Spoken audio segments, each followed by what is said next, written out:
JB from Huffy, and today we're going to be going over the quick connect assembly process for 12, 14, 16, and 18-inch bikes. Alright, so I've already laid the bike out. This is how it appears in the box. If you were just to pull it out, I've already taken all the protective wrapping off though, just to get us started. I've set all my tools on the side over here, as well as any parts that are needed.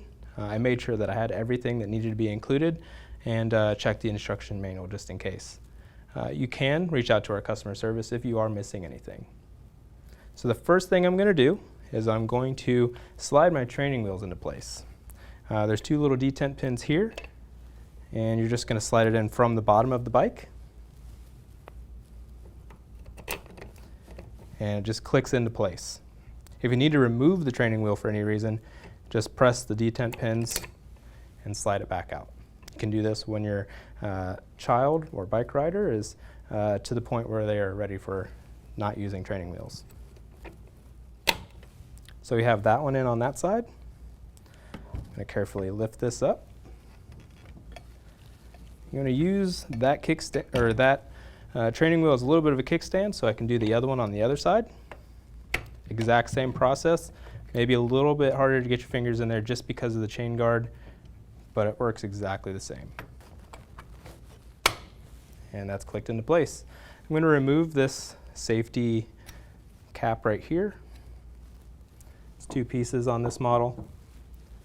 I'm going to slide the front fork into the forward position. The brake will be on the front. The dropouts should extend forward. If it looks like this, it's not right. Looks like this, it is correct.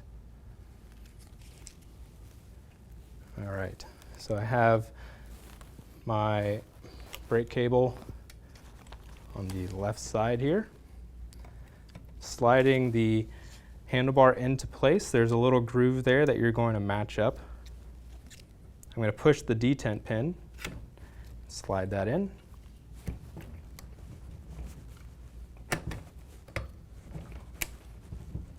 Waiting until I hear a click. There we go. It's still going to be loose. You're going to have some up and down play.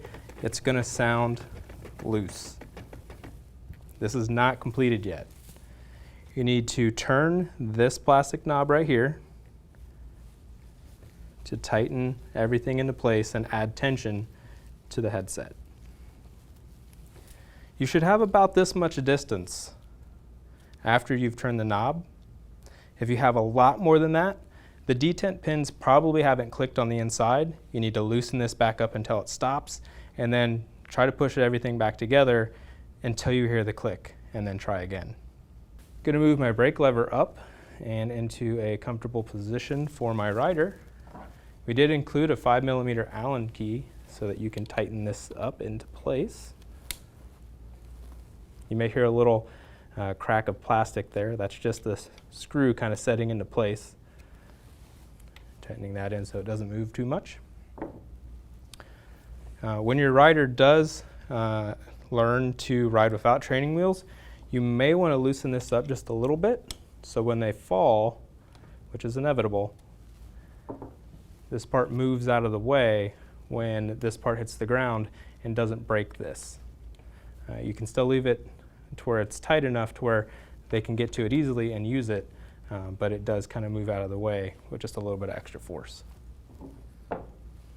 Okay, so our front brake has already been connected for us. It was assembled in the process and it's part of the quick connect process. We just want to make sure that it's in the right place and that the brake pads are engaging the rim. Next thing we're going to do is flip out our pedals. To do this, we grab the bottom of this pedal, flip it out, and you should see it kind of move out this way just a little bit when that happens. Give it a wiggle, make sure that it can't move, and that pedal's in the right position. We're going to do the exact same thing on this side of the bike. So we're good there. Flip it around just so you can kind of see it from the drive side. Next up is the seat. We're going to open the quick release lever here. And I'm just going to give it a hand tighten in the open position so that's pretty tight. I'm going to give it a close without the seat post in. Open it back up and just snug it up into place again. Then take the seat, we're going to insert it in. There are minimum insertion marks on the seat post, so you want to make sure that the seat post is at least this far in to the bike. Slide that in there. We're past our minimum insertion marks, and then I'm going to close this lever. At this point, typically, you're going to have a pretty good resistance to closing this, and that's what you want so that it stays in place. If it closes too easily, the seat may move around on you, and you need to open it up and tighten it down just a little bit more by hand. All right, so the bike is 99% assembled. In this case, we have one extra little part left, and that is putting in the streamers. So you're going to take the pointy end of the streamer, put it into the hole on the end, push it in all the way, and we're good there. Last thing you need to do is check the tire pressure of the tires.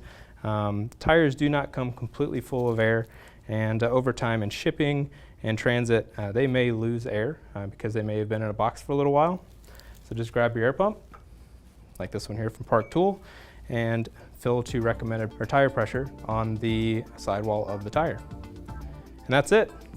We're done with our quick connect without any tools whatsoever except for our 5mm for the brake handle, which we included for you. I hope this helps, and enjoy your bike.